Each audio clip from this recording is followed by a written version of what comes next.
What turns a farm kid into a tennis coach who wins 17 NCAA championships and shapes legends like John McEnroe? Today we're uncovering the secrets of Coach Dick Gould, Stanford's legendary innovator. There's a reason people win. There's something inside them that lets them not be afraid to come up with the best shot under pressure, not to be afraid to try something. They're not afraid to lose. They're willing to go for it.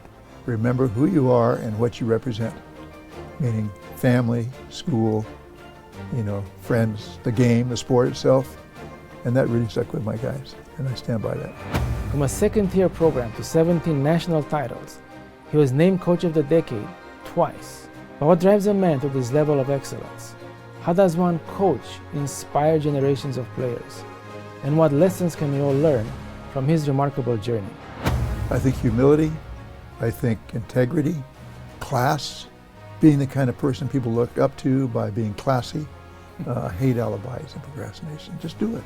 Talk about it. Do it. Talk to me about it after you do it. Yeah. Let's dive into the conversation with the author of the book, The Anatomy of a Champion, Dick Gould. This is Bay Area Innovators, and I'm your host, Steve Spence.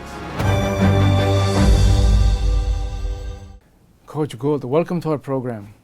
Thank you, Steve. It's really nice to be here, and I'm very honored to be your guest. Thank you. Yeah, thank you so much for coming. So, you've been, among other things, you've been named Coach of the Decade, not of the year, Coach of the Decade twice.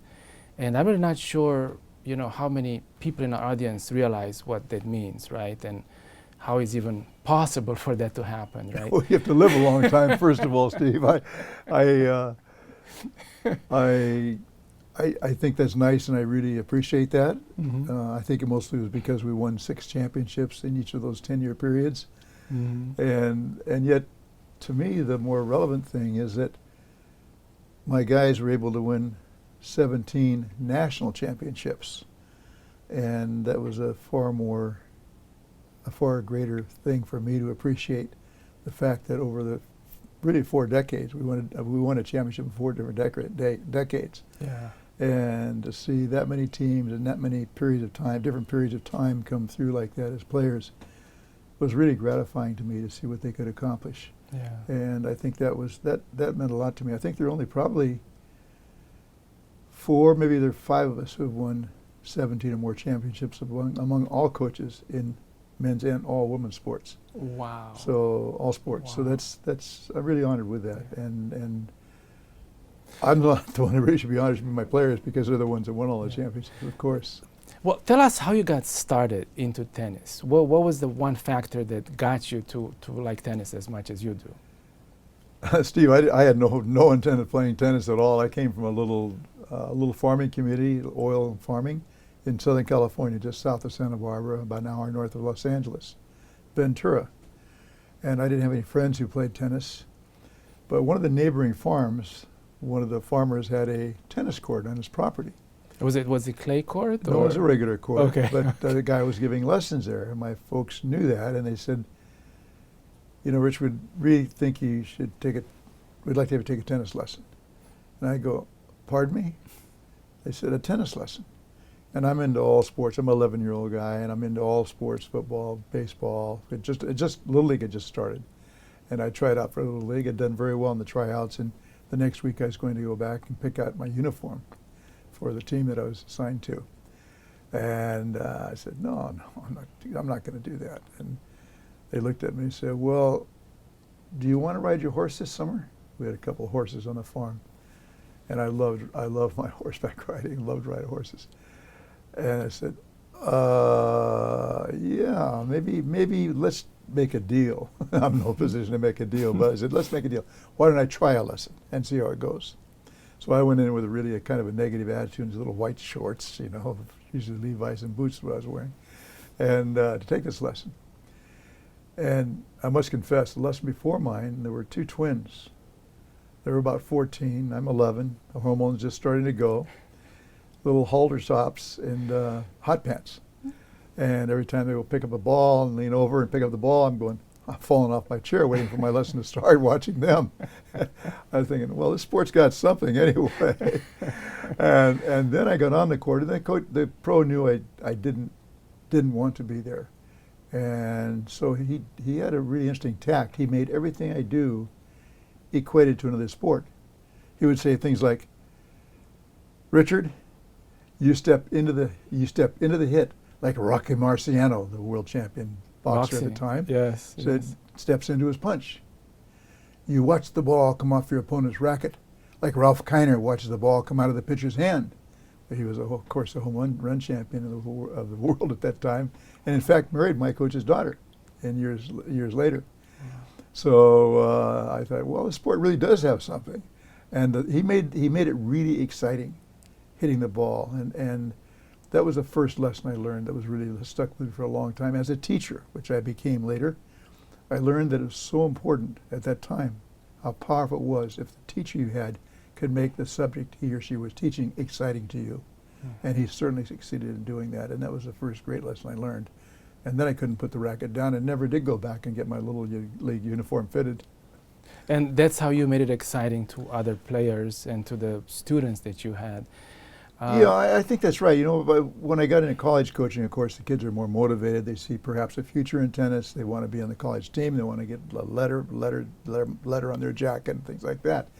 But for me at the time, that really got me hooked. But it was a lesson I learned that no matter who I was teaching, whether someone as good as the players on my team or a beginner in a neighboring community, adult or child, if I made it exciting to them, then I really had done my job.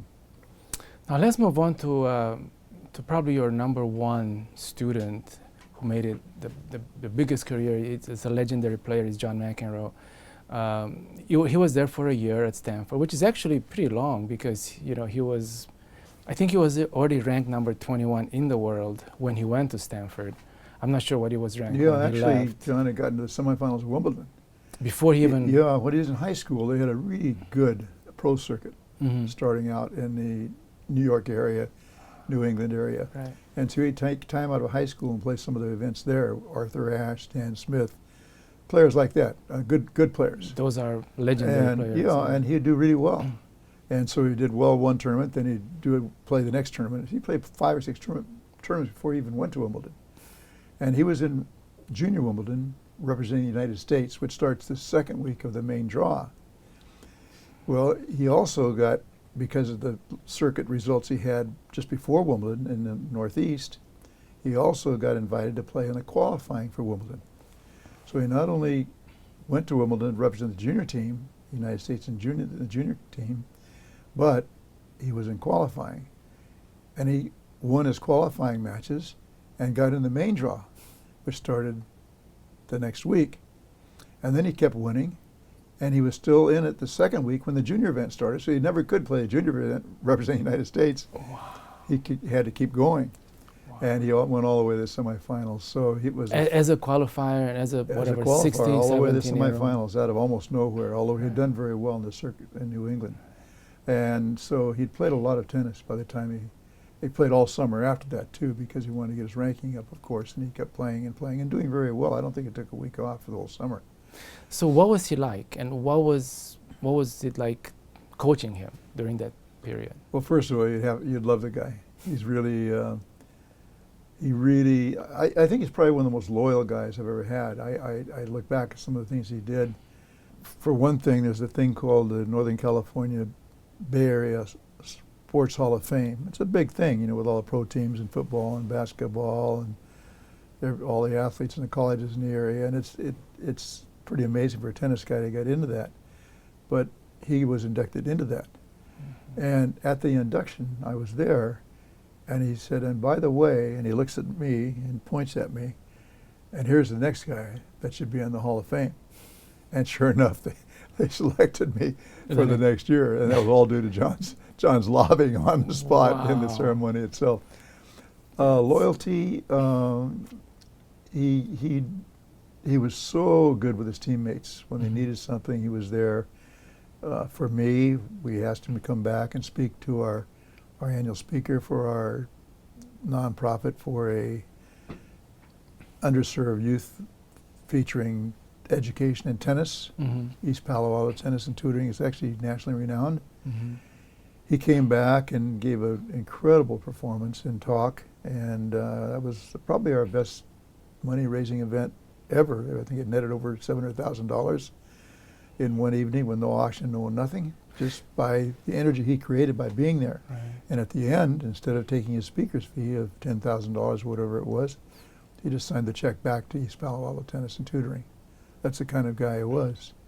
And it's really interesting how sometimes the image on the court where he seems like a lot of emotion, sometimes he gets upset at umpires, mostly.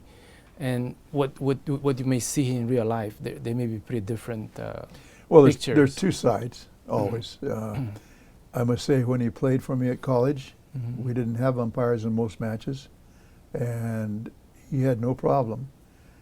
And when we did, he was pretty darn good. I never had any occasion to question him. But you could see as the year went on how the pressure was mounting. He really wanted to win the NCAA championship. And he got tighter and tighter as the year started to end. And in our last home match of the year, we were playing Pepperdine, a very good team, and they had a very good number one player, a South African named Eddie Edwards, who really is a nice guy. And for some reason, John came into the match after having gotten out of the wrong side of the bed. And in that match, he was negative, and he did not behave well. And that's the first time and the only time at Stanford that I saw him, his behavior less than what I would expect from any of my players. We went from there straight to the NCAAs, and we had the team event first, and so he's playing 4 singles in 4 days and 4 doubles in 4 days. And we don't win it resoundingly. We had a very, very good team, one of only 3 undefeated teams I ever had. But he came through and got through that. But again, we had linesmen and umpires, and they weren't pro linesmen. They were the professor who played lunches on the courts, the guy who played league tennis at the local country club, and just guys that they recruited to help out. And I felt sorry for them because Mac was not a model citizen then. In fact, I had a decision to make. And my decision was whether to let him play in the individual tournament or not, or pull him out. Because it was embarrassing. And the more I thought about it, and I had to make that decision quickly, we won the team championship, largely due to what he did in singles. And we got into the individual championship, and I just said to myself, I said, all he's done for the team throughout this year, if his match ended first, he'd even beat me on the court to console a teammate who had lost, or to congratulate a teammate who had won. He was a great team player, and all year long to this point. And I thought, well, this is an individual tournament. He is representing Stanford, but it's his to win or lose. He's all his season, he's worked so hard for this thing. In good faith for all he's done for the team and the program, I cannot pull him out. And so I let him continue to play, and he was not a great citizen. He played, I think, in 14 days, counting the individual tournament. He played in 8 days, I guess he played 14 matches. Wow. And he was just exhausted by the last day of the match in the finals. Played a very hard-hitting fellow from North Carolina State named John Sadri, went on to be a top 15 player in the world, really a good player. Big serve, and John stayed with that match, the best competitive effort I'd ever seen, and won that match barely. And it was just a great match, back and forth, and this guy had a booming serve, and just Mac just stayed with it, and his back was tightening up after all his play. And that was his NCAA NCAA lie down in the championship. court, the NCAA championship match, he'd lie on the court, the trainer would come out, have a towel underneath him and stretch him out in the changeovers. If he won in 4 sets, if he had to go 5 sets, he never would have made it, I don't think. Wow. Fortunately, he won in 4. A couple of sets were tie breaks. It was a long, long match. And I was so happy for him when he won that. And he was totally exhausted and spent. He could not have played a 5th set, I don't believe. But knowing John, he would have. Yeah.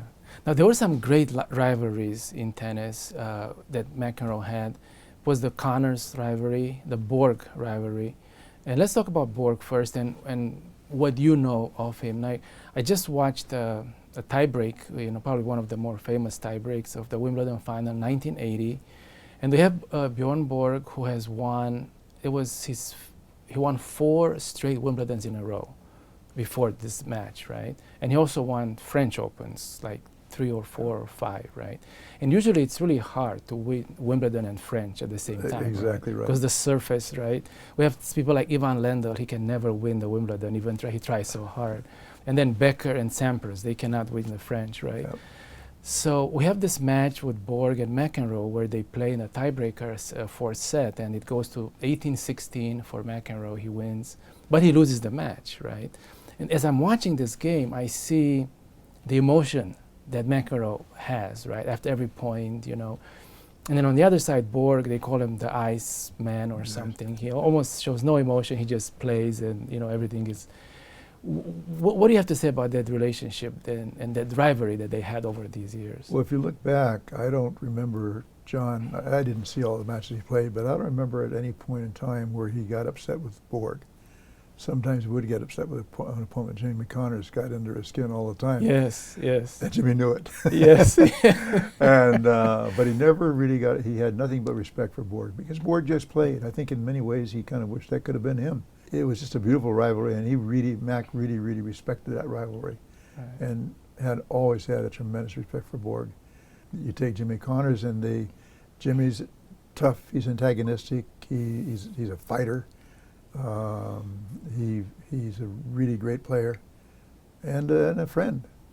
But they're two different people, and they just kind of clash. I know in 2020 and 2021, we hosted a senior event at Stanford, the Siebel Senior Champions Tour tournament. And we had, in the draw, we had Wielander, who had been #1 in the world, Borg, McEnroe, and Connors, all 4 of them, playing at Stanford. Well, I wish I saw that in our stadium. It was incredible for 2 years.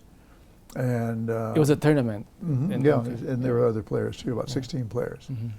But they were the headliners. And we would auction off, it was benefiting the East Palo Alto tennis program, so we would auction off hits for these guys starting at a minimum of $10,000 for a half hour. Wow. And then we put them on the indoor court, and the bidder would hit there in total private with just these for a half hour, these guys. And it raised a lot of money, and every one of them consented to do that. John, Borg, every one of them consented to be a part, Connors to be a part of this. So everyone's a little different. I think that there were 2 different kind of rivalries. I mentioned the Siebel tournament because my office was where we had a little players lounge for the tournament just right adjacent to it. And when one of them be up there and the other one happened to walk into the room before his next match or something, you could just feel the room tense up.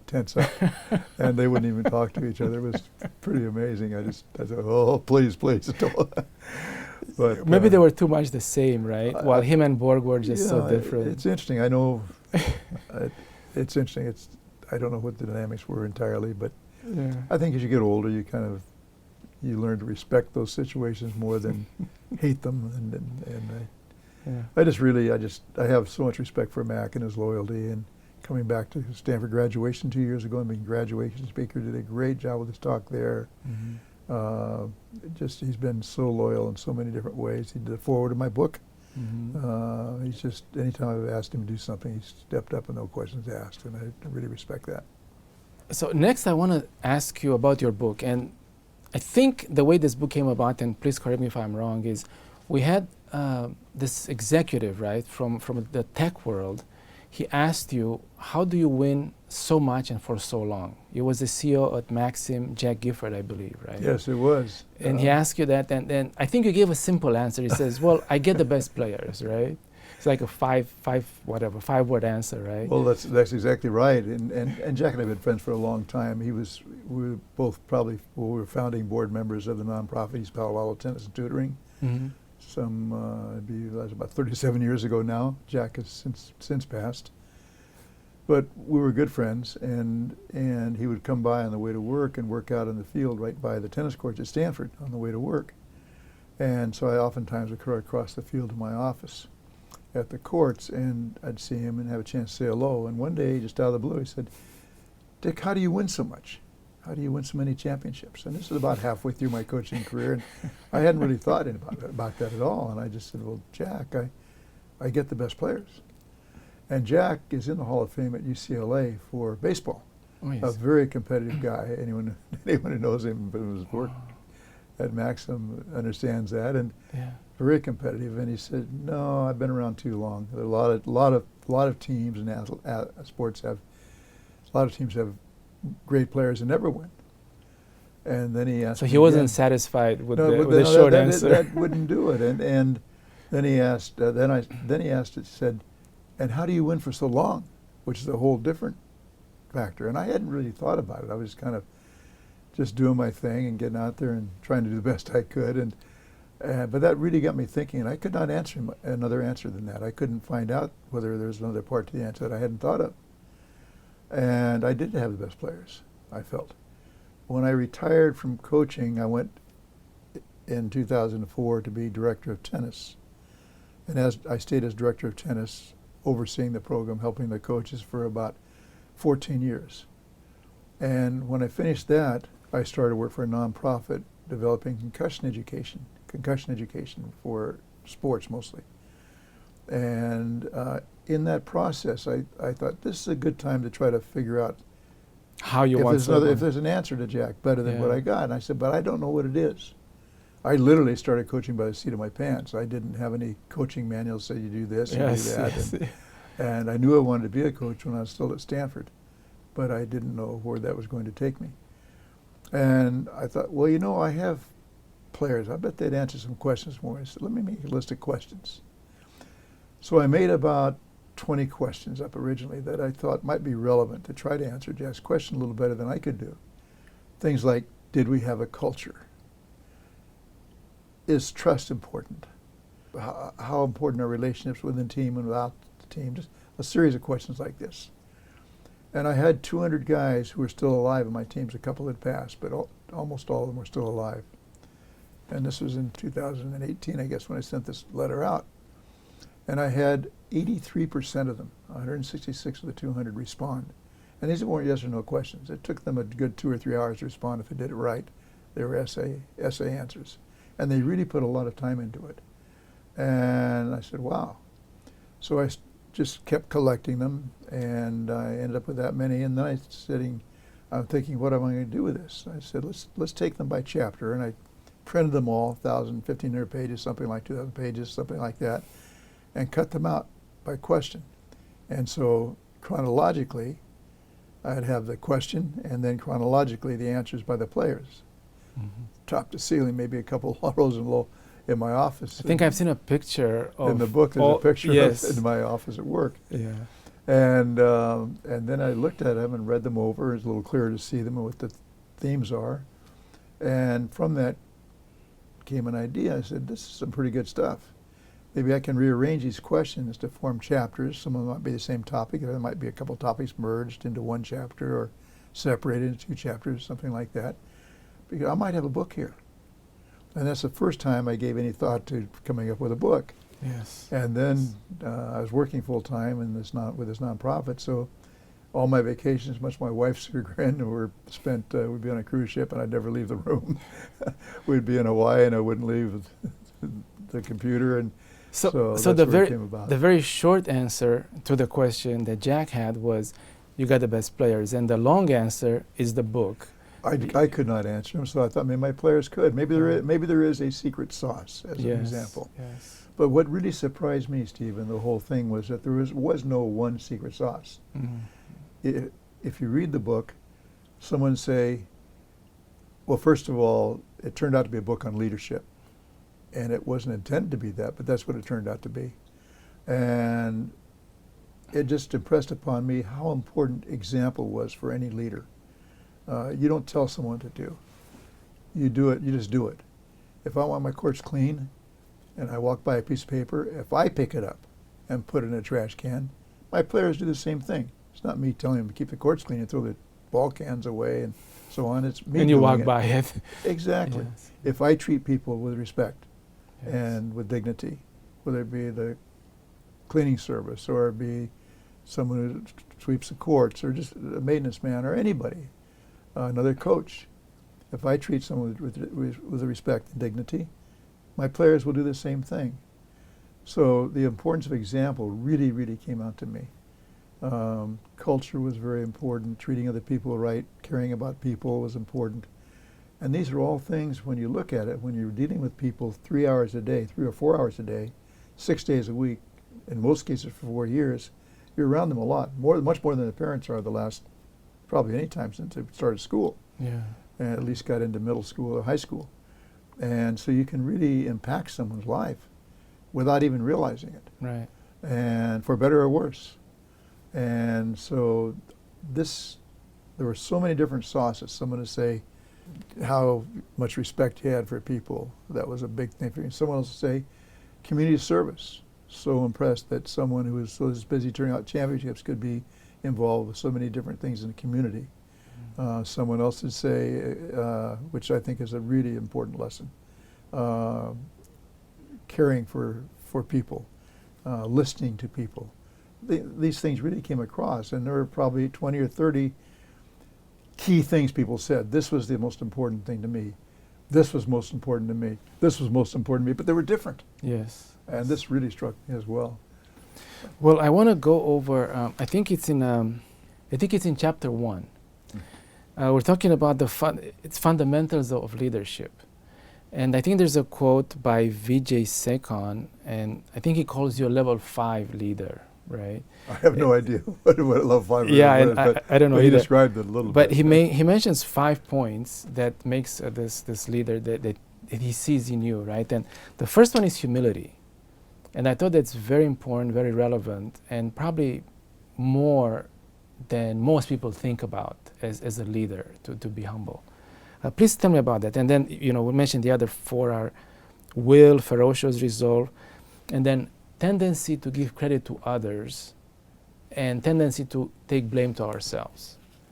So to me, that's pretty amazing, because it's almost like the opposite of what most people do.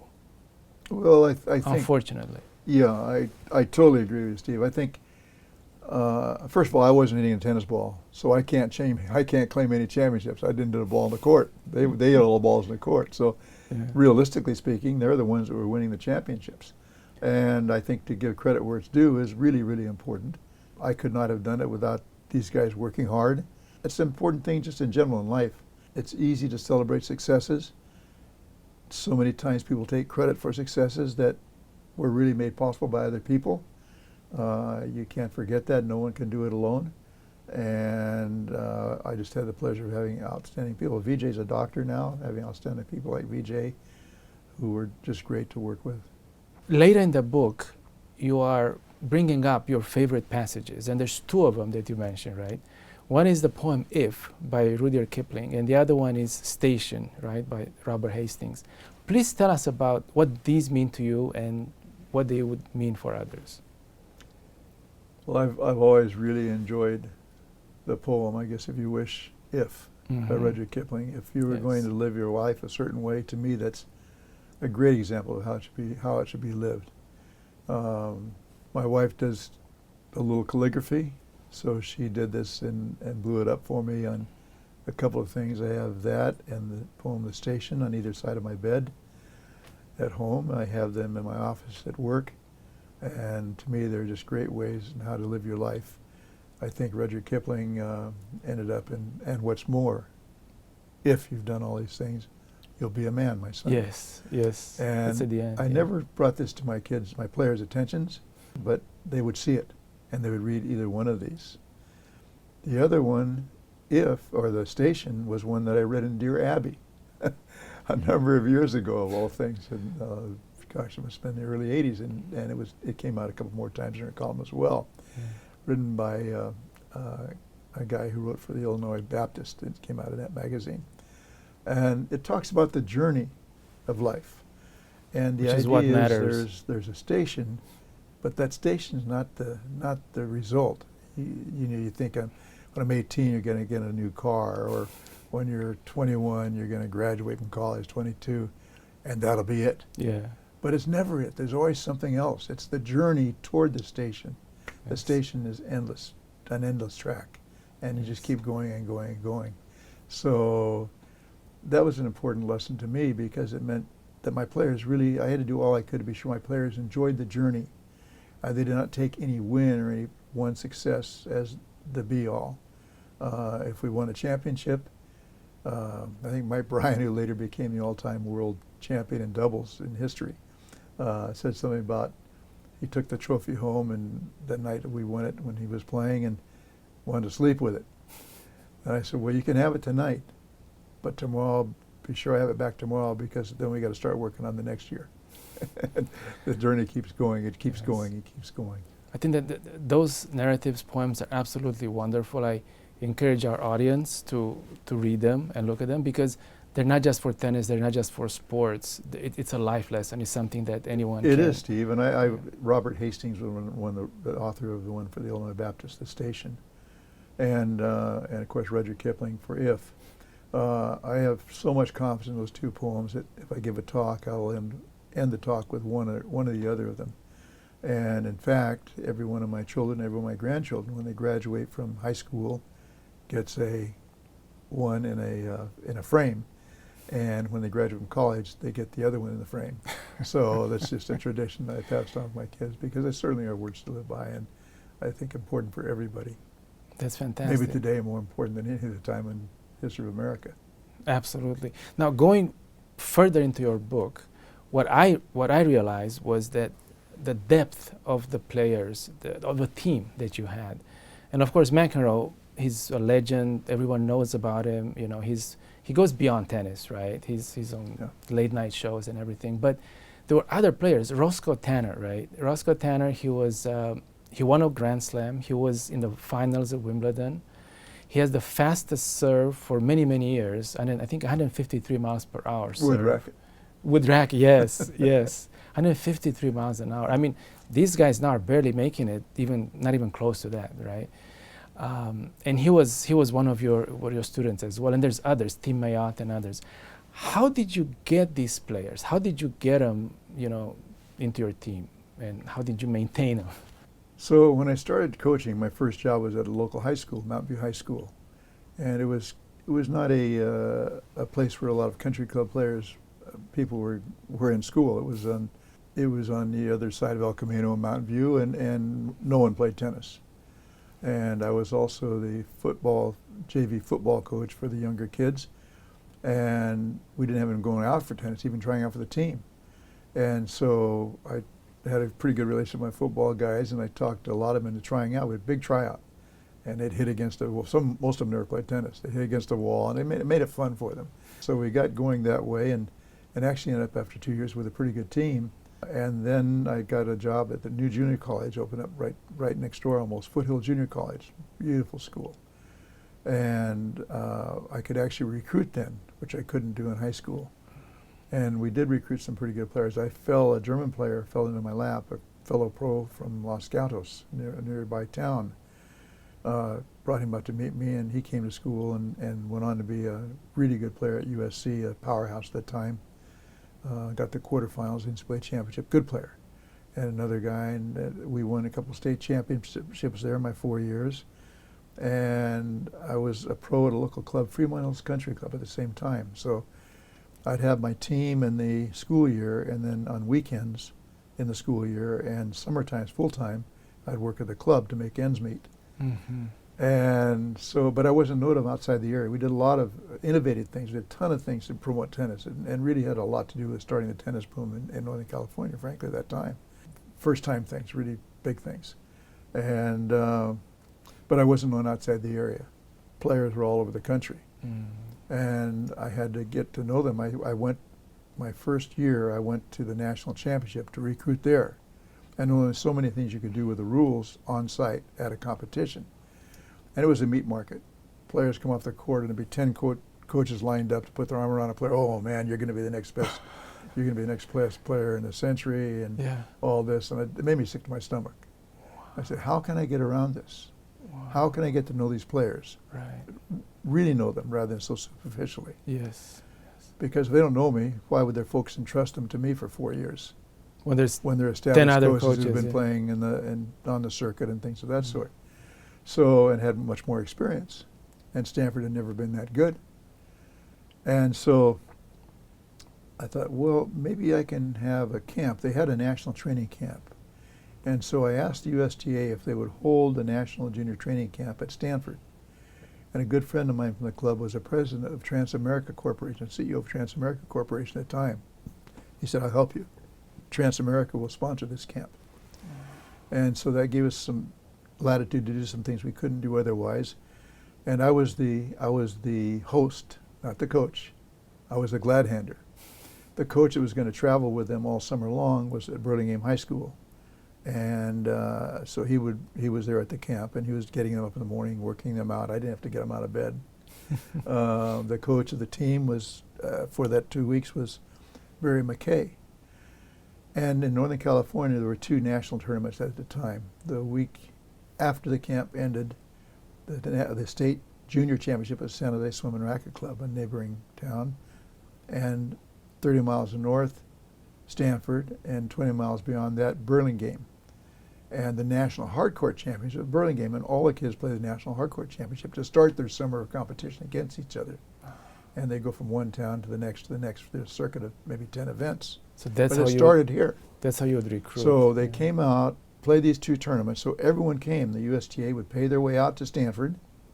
So I didn't have to take that out of my measly recruiting budget. They'd pay all the way to Stanford for 2 weeks. The housing was taken care of by Transamerica. We had American flags every 10 feet in the top feet fence posts all the way around the stadium. When the kids would come down in the morning, John Philip Sousa would be playing over the loudspeaker. Sousa marches. We had go out to the local clubs. There were like 15 clubs within 5 miles of Stanford.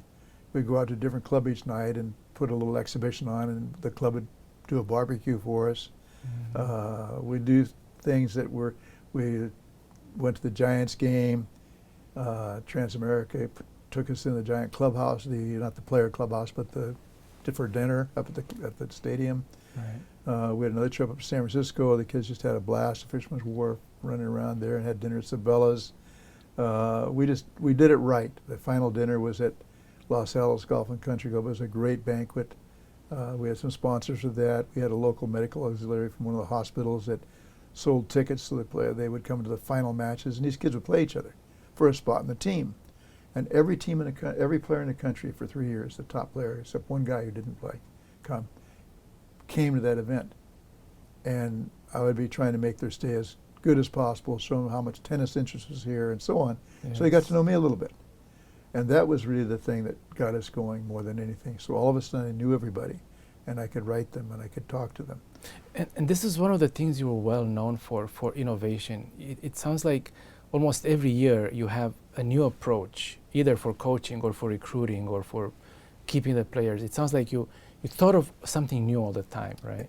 I thought that was really important, especially as I went on and on and on. And I think it was a big lesson for my guys. Some of the guys mentioned in the book that we're always doing something. I don't think they realized how much was being done, but we were always trying to do something different. I never wanted people to say, well, he's been there 10 years, he's won a couple of championships, he's satisfied, he'll be retiring pretty soon. I never wanted that. Yes. And my nature is such, and Stanford was a great place to work this way. They really gave me a lot of latitude. They would say, well, we can't help you with that, but you can do it. Mm-hmm. So we started at Stanford, we had started at Foothill College, we started a patrons group to help the local players, the junior players. And it became a really good thing. We had some great events to raise money for that thing. We had a champagne tournament played in private courts. The biggest entry was over 400 people, played doubles in 2 days. Wow. For a champagne bucket and a bottle of champagne to win their event. Just a lot of interest had built up with that. Things like that. And then we had a couple of big exhibitions. We had Chuck McKinley, who was #1 in the world at the time, who had played at Trinity, Stan Smith, Tom Edlison.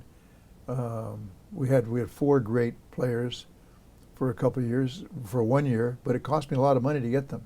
They were amateurs. They couldn't take any money, but they wouldn't even think about coming without $500 from McKinley and $300 for the guys at SC, Osuna, Ralph Lee Osuna, Tom Edlison, Dennis Ralston. We had some great people at Foothill College gym, and we packed it. But then I found out we could get the pros, because there was no pro tour at the time, cheaper. So we also had, in subsequent years, we had Rod Laver, Ponce Gonzalez, Ponce Segura, and we packed the gym every time to raise money for the tennis patrons. So then we go to Stanford and we build up our interest, and we finally attracted my first scholarship recruit was Stanley Passerell. His brother Charlie went to UCLA and was a great player there. But Stanley was really good. And then Roscoe Tanner came along, and I'd missed out on some guys recruiting trying. This is about my 4th year or so. And we were getting a little closer, but we weren't there yet. But Roscoe Tanner was a great guy, and he had come to the Davis Cup camp, and that's where his interest started. And he had signed a conference letter of intent to University of Tennessee. He's from Tennessee. But that wasn't binding on a national level. And about halfway, but I had to respect that. And he had been admitted to Stanford. He had applied and been admitted, but he decided to go to Tennessee.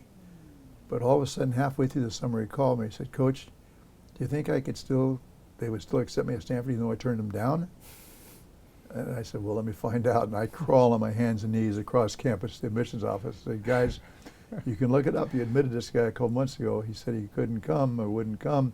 He changed his mind. Yes. I need this. I need that. I got to get this thing going. This guy's attitude is such. He's a Pied Piper. The other players will follow him.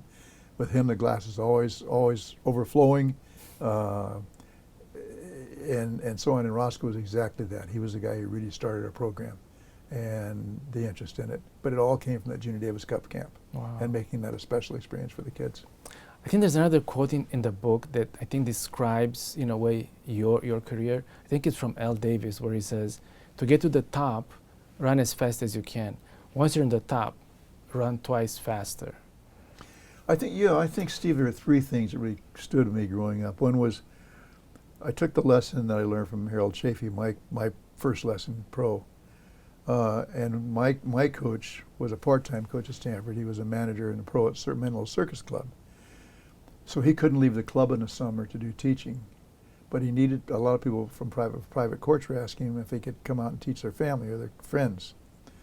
So that was my job in the summers when I was staying. One summer I stayed up here and I went out and did this for him. And my first summer, my last part of the first summer, I was teaching the little gal. She signed up for 4 lessons right at the end of the summer, and she was about this high. The racket's this big.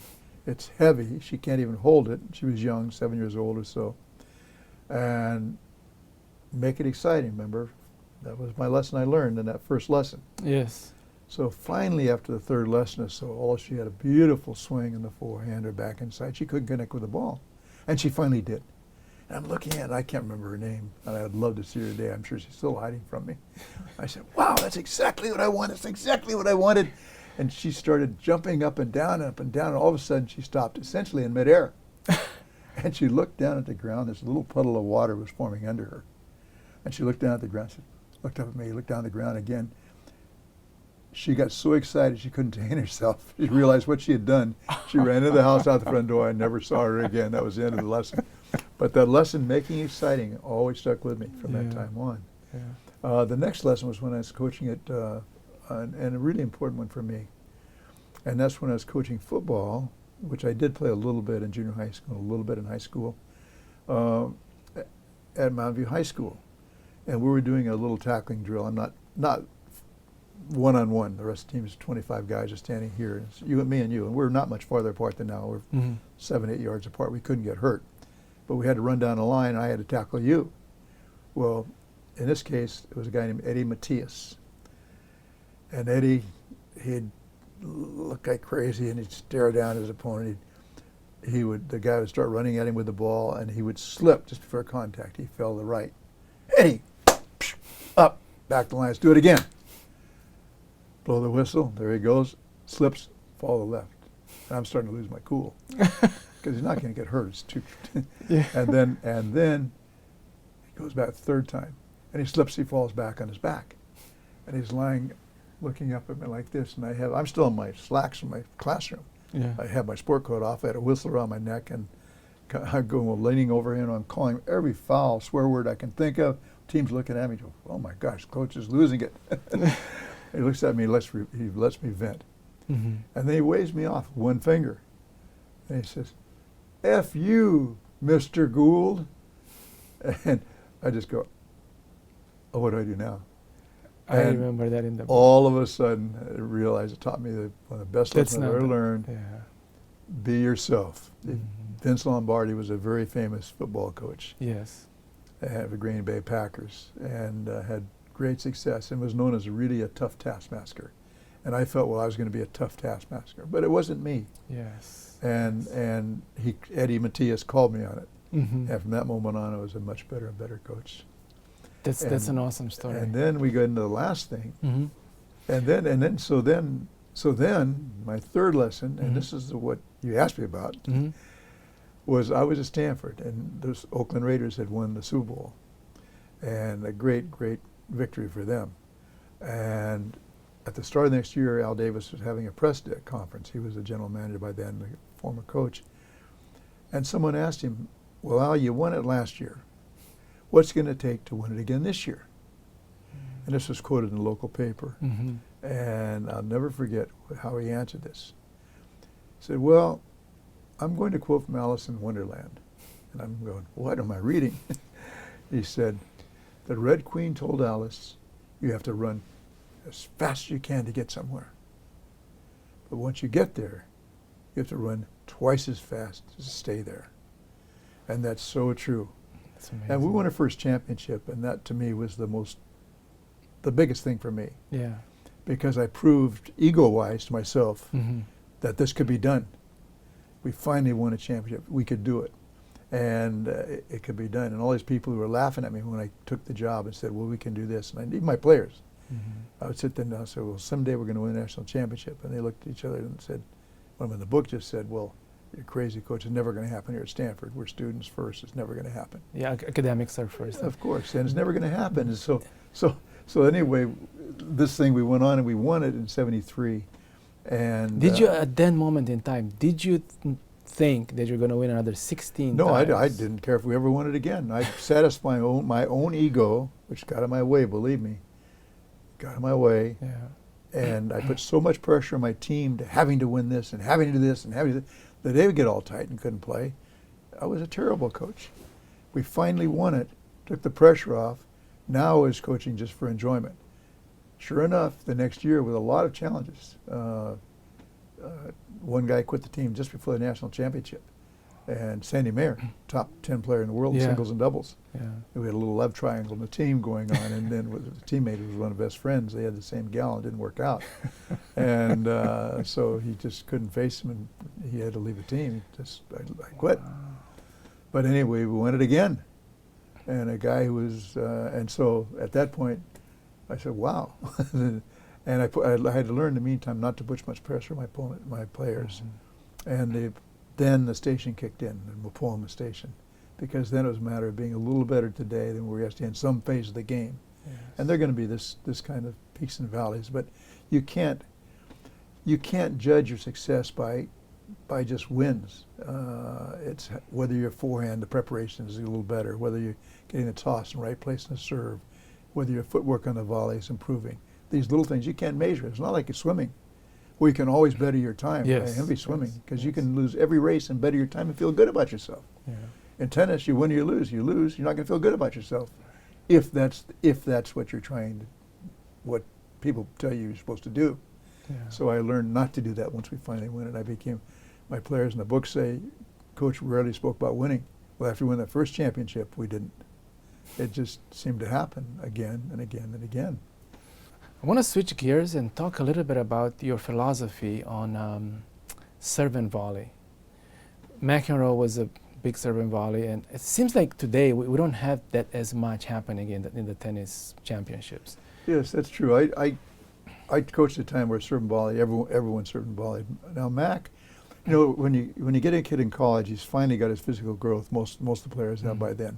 But when they're learning tennis, they learn how to volley, they learn how to hit an overhead, basics of net play, maybe a little doubles, which involves a lot of net play in general, but aren't really serve and volleyers by the time they come to college. They don't really use that as part of their game. I had a couple guys come in as serve and volleyers. Sandy Mayer was one of those, and a guy named James Grab, who was #1 in the world in doubles later on, was one of those. But other than that, most everyone had to be coached to get in that. Even John McEnroe would stay in the baseline and play his points from there if I didn't keep urging him to get to net and use his quickness and skills and touch, where he could use them to advantage. He did serve and volley, of course, at Wimbledon, but that was on grass, and in those days you pretty much had to. And so my whole living was made by preaching to these kids and teaching them how to volley well enough that they could do the transition and get to the net, their overhead, so once they got up there they could cover the ball. It was hit up high, to give them confidence in that over and over and over again. We spent a ton of time on that. The philosophy being that I can be proactive and force the play, or I can be reactive. And these kids were used to being reactive. And then as the courts got slower, the grass got slower at Wimbledon, the courts got slower in the hard courts, the rackets changed, the strings hold the ball a little more, so you can put more spin in the rackets. The swings therefore changed, the grips changed a little bit, take advantage of the spin you could put on it, the ball dips a little quicker. It's a little harder to serve and volley now. But you're seeing more and more, you're seeing players. Andy Roddick never served and volleyed with that big serve. I thought that was a crime. But you're seeing more and more players now successfully finishing points at the net, and occasionally throwing in a serve and volley, and to good advantage. So people were playing so far behind the baseline for so long with it, from probably I imagine about 2010 on, or maybe a little before that, 2000, started doing it more and more with the equipment and courts changing. So far behind the baseline that they weren't in a position to get to the net. So now you see players getting up to the baseline a little quicker so that they can be in position to take advantage of a ball when a player gets stretched out that lands a little short and get in. Let me ask you this. When you serve and volley, you serve and then do you make a split decision depending on how good you think your serve is, or you already decide before you serve that you're going to run? It's decided. And one advantage of coaching in college tennis, and it spoiled my ability to watch tennis, because not being involved in a match on TV, I can watch it artistically for a while, but I get bored. Because in college I'm coaching a match. I'm telling a kid where to serve or what to do behind it, or what to do off the return, or how to play the point more in the center of the court or wider or behind the guy. And so I'm playing the match with a kid. And if the kid, I'm trying to teach him a new skill, he's not going to try it in a big match. At serve and volley as an example, or getting the net. But if I'm telling him what to do, if he messes up, it's my fault. He's not at fault. So I take the pressure off him doing it. And they'll look at me like I'm crazy, and except for the two who came as serve and volleyers, and yet once they do it and find out it can be successful, they're pretty naked up there. The ball's going to go by them some of the time, and that's what they can't accept.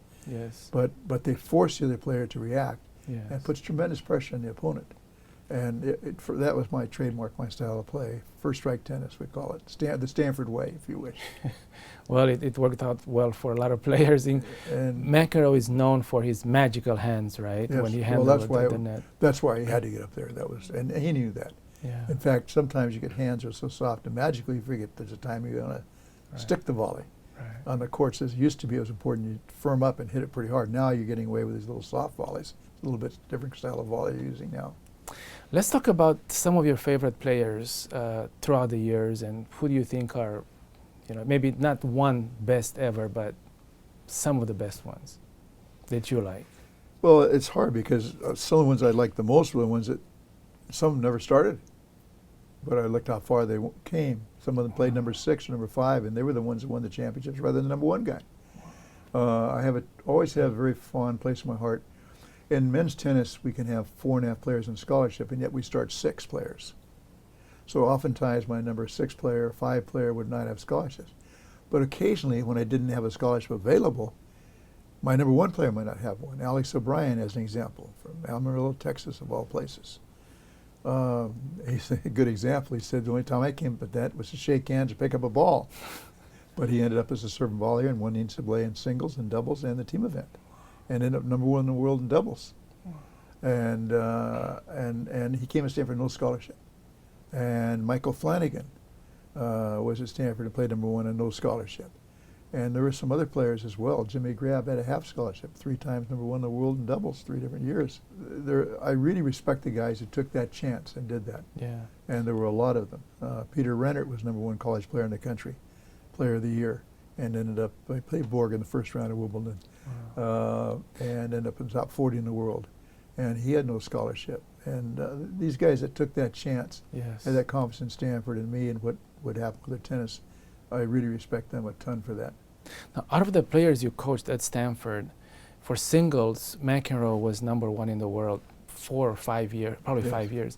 But for doubles, I think there were seven Yeah. players who were #1 player in the world. How do you explain that? How do you explain that the doubles, you created so many amazing players? You know, was it more the teamwork, or what differentiated that? Well, it's interesting. One of my two Or players. maybe it has to do with the not blaming, doubles, you can always blame the other person for missing, right? Well, it's interesting. Two players I had on the same team together. We had 3 players in one team who reached #1, later reached #1 in the world in doubles. And the doubles team I played together, Jared Palmer and John Stark, who later both became #1. They were on my team at Stanford, never won the NCAA championship, but they became #1 in doubles in the world with different partners. Wow. So it's interesting how that works out sometimes. Yeah. But no, I'm really proud of what they've done. And they were also good in singles. They were, they weren't in the top, I think we had 9 in the top 15 at some point, which is pretty remarkable. One year at Wimbledon we had, and actually Ann and I were there at that year, 1983 I think it was, we had 4 guys who reached at least the quarterfinals in Wimbledon. Wow. The year before I had 8 in the final 32 at Wimbledon. I happened to be there that year as well. I don't usually go, but of the 4 or 5 times I've been, those were 2 of them, which was remarkable. Because now we're rejoicing when we get 4 Americans in the exactly round of 16, maybe, or round of 32. That's a big thing. Yeah. And that was from one team, Right. from one school and college. So you won 17 championships, the NCAA championships in your career. My players did. Your players did. Thank You you. were the coach. Did any one of those stand out for you more than others? Well, the first one, because it was the first time, I kind of got over my ego by proving it could be done, and then I was a better coach when that happened, thank God. But I think that we had 3 undefeated teams, which is hard to do in college tennis. We had 3 undefeated teams, but 2 of those were probably my 2 best teams. One was John McEnroe's team in 1978. It was John in the final rankings that year, John McEnroe was #1 in the country. Bill Mays was #4 in the country. He's Northern California, a great player. Matt Mitchell was #7 or 8 in the country. He had won the NCAAs the year before. And Perry Wright was #12 in the country. We had 4 players finished up in the top 12 on our college team in singles, which is pretty amazing. That's very team. impressive. Yeah. And then fighting for the #5 and 6 spot was John Rast, a really good player. And then I had 3 freshmen. Lloyd Bourne, who became a top 100 player, and he was fighting for #6. Lloyd Bourne, Jim Hodges, a very good player of Middle States area, and Peter Rennert, who got to be #40 in the world. And they were fighting for the #6 spot in that team. And then fast forward 20 years, and that team was full of egos. And one of the things I'm most proud of is the fact you take an ego-driven sport where these guys are all told from the day they're born that they're going to be God's gift to mankind in later years in tennis, and their coaches saying you're going to be the best and all this. And companies are giving them equipment, and they've had success, a lot of it individually. And their egos get pretty big. But think about it in business. You have to have people who believe in themselves. But egos can destroy a team, Yes. business team, any kind of team. And so that team of John's year had great egos, and it could have destroyed itself. And when we won the championship that year, we were undefeated, thanks to John, and one of the most amazing points I've ever seen in my life at UCLA. We were getting ready to finish. We were behind 3-2 in singles. John's the last guy on the court. He's playing Elliot Telcher, who we always had trouble with. Elliot became a top 10 player in the world. And Elliot was serving up a set and a break at about 5-2 or 5-3 in the second set to put UCLA ahead an almost insurmountable 4-2 lead. Yeah. Elliot, on game point, worked his way up to the net and hit a good approach shot, and Mac ran all the way across the court and hit the most amazing backhand winner ever. All the teams, both teams are standing there looking at the fans. There's over 1,000 fans looking at the ball go by Elliot, and Elliot just folded in, and Mac won the singles. We held on to win the doubles. But that team could have self-destructed. But that was one of the best shots under pressure I've ever seen from John, from anyone. And it was John who saved that match for us, saved our undefeated season. And so that team was very special. But it was full of egos, could have self-destructed. Won the championship. I wasn't up and jumping up and down like the players were. I just simply put a towel over my head, bowed my head down, and just go, thank God we didn't self-destruct. How do you manage that? How do you, when you see this big egos in a team, right? How do you manage that? How do you deal Well, with it? John McEnroe was a big help on that because Interesting. he was so giving of himself, so supportive of the other guys. Mhm. He was a great team. He never turned down a chance to play Davis Cup when he was asked, no matter how tired he was, whether he was injured a little bit, he never turned down the Davis Cup when he had a chance to play. That's His loyalty was yeah, outstanding. That's amazing. And so that helped a lot. Matt Mitchell and Billy Mays were competitors in Northern California, a year apart, but always number one in the age group coming up, one ahead of the other. So they had an intense rivalry. That was hard. And Matt had won it the year before. Matt had won it the year before. Now all of a sudden he's playing number 3 or 4 on the team. Mm-hmm. And he had to, I give him a lot of credit, he had to suck that up, and he did. And Perry Wright was a good player, and he was kind of out of the mix, he, number 4. But he held with it. I don't know how, but they did. And I think a lot of it was Mac. I think then you fast forward 20 years, and maybe one of the best teams ever. Paul Goldstein, who's now our coach, was in the top 100 in the world for a number of years, the only highest-ranking college player for 10 years, I think, in the pros. Ryan Walters from San Jose, tremendous player. Won the big All-American. That's a big tournament in the fall. Colleges, one of the top college players in the country. And you have the Bryan twins. And those are your top 4. Then you have behind them Alex Kim, who won the NCAA at 5 and 6. You have Alex Kim, who won the NCAA a year later. It was a great team. And that team we played 24 matches. And you talk about egos. I asked the guys how they wanted to play the lineup, because the top 4 guys were my top 4 players at the time. There was no question. But in what order? So they said, Coach, we don't care. You decide. So I go up to my office with my assistant coach, associate coach John Whitlinger at the time. I said, John, how are we going to do this? I said, we have 24 matches. If we can decide tonight, we can play everyone at 1 number for 6 matches, at number 2 for 6 matches, at number 3 for 6 matches, number 4 for 6 matches. And we'll decide tonight who's going to play number 1 when we go to L.A., where the Bryans are from. They'll play 1 and 2 in some order. Oh, so you when we play up north, yeah. Then Ryan Walters from San Jose, he and Paul Goldstein will play 1 and 2 in some order. When the Goldstein and Walters are 1 and 2, the Bryans play number 2 doubles. When the Bryans number 1 and 2 singles, the other 2 will play number 2 doubles. That's an example of the innovation that you brought to the sport. Well, it's not so much innovation. It was just a team that was so intent on the team doing well, they could care less about themselves. And they went through it. We stuck to it. So I'm giving this lineup in February before our first dual match. I said, guys, you know what's going to happen this next day. Sit down on the courts. This is what I propose we do. Can you handle this?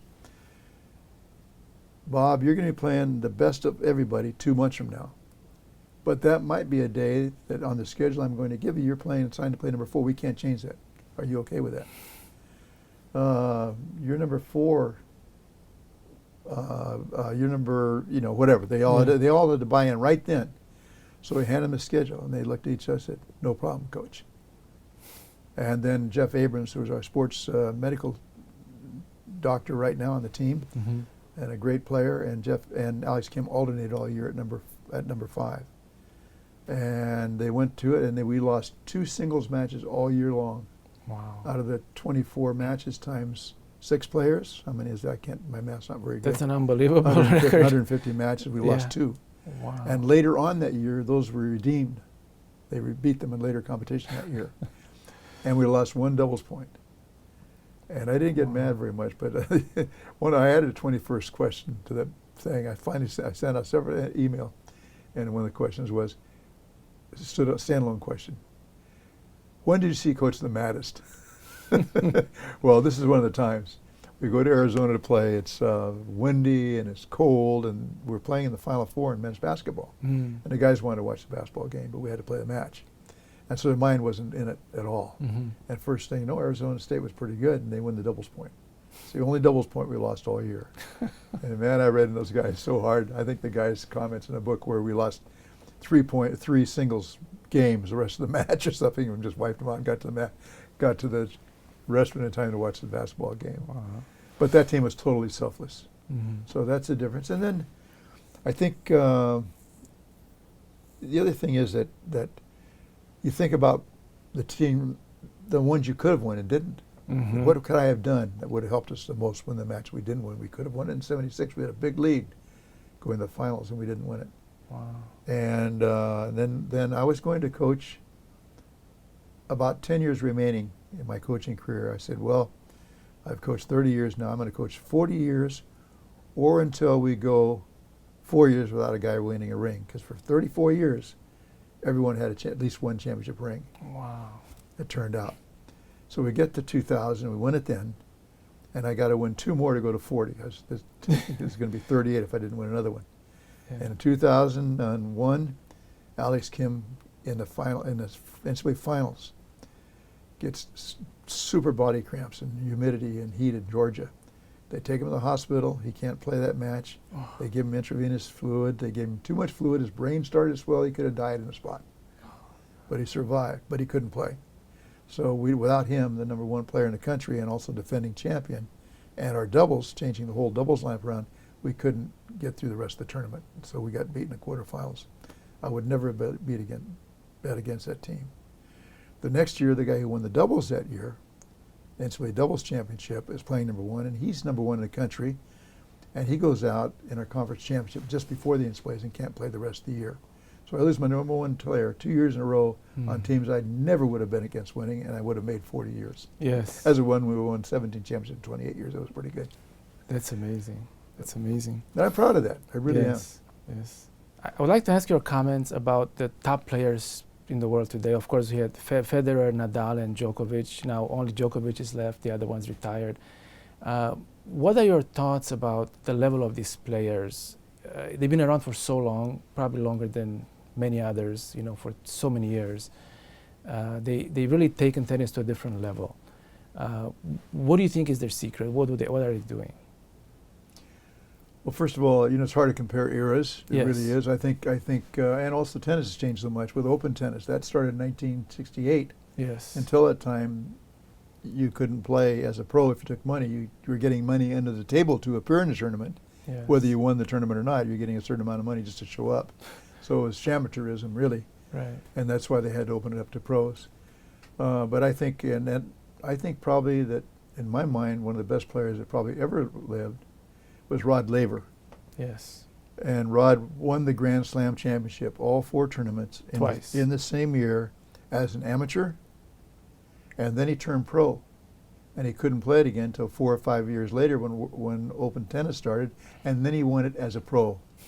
And so he won it 4 or 5 years apart in successive tries. Yeah. As an amateur first and as a pro second. And he was an incredible player. We used to do some exhibitions at Foothill College, and I had a chance to play against him in those exhibitions, and it was a real thrill to play against him. He's Australian. And a really nice fellow. Australian, right? Yes, and Australia was great in the 60s, 50s Yeah. and 60s. They had great players and really handled themselves well. I think... and unless I'm wrong, I don't think since then anyone ever won the Grand Slam in the same calendar year. I mean, Agassi did, but not in the same year. Yeah, I don't recall. Yeah, I don't think honestly, anyone else won the Grand Slam. I think Djokovic. I love to watch Nadal. Mm-hmm. I think the artistry of his game and his strokes, Yeah. and he was a pretty good serve and volleyer till the game changed, equipment changed a little bit. He liked to serve and volley. He could do it pretty well. Oh, wow.